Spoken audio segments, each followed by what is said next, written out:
ప్రసాద్ మాదిరిగానే కోర్టు తీర్పు ద్వారా మరో నేత అనర్హత వేటు ముప్పును ఎదుర్కొంటున్నారు. ఎంబీబీఎస్ సీట్ల అక్రమాలు, అవినీతి కేసులో దోషిగా తేలిన రాజ్యసభ సభ్యుడు, కాంగ్రెస్ అధికార ప్రతినిధి రషీద్ మసూద్ కు 7 ఏళ్ల జైలు శిక్ష విధించాలని సీబీఐ న్యాయస్థానాన్ని కోరింది. 1990-91లో ప్రధాని వీపీ సింగ్ నేతృత్వంలో కేంద్ర ఆరోగ్య మంత్రిగా పనిచేసిన రషీద్ మసూద్ అర్హత లేని వారికి అక్రమంగా ఎంబీబీఎస్ సీట్లు ఇప్పించారనేందుకు సాక్ష్యాలున్నందున 7 ఏళ్ల కంటే తక్కువ శిక్ష విధించకూడదని సీబీఐ కోరింది. అయితే తన వయసు 30 ఏళ్లుగా తాను చేసిన సేవల్ని గుర్తించుకుని తీర్పు వెలువరించాలని మసూద్ కోర్టును కోరారు.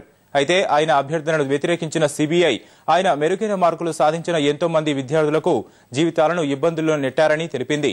అందువల్ల ఆయనకు శిక్ష తగ్గించరాదని కోరింది.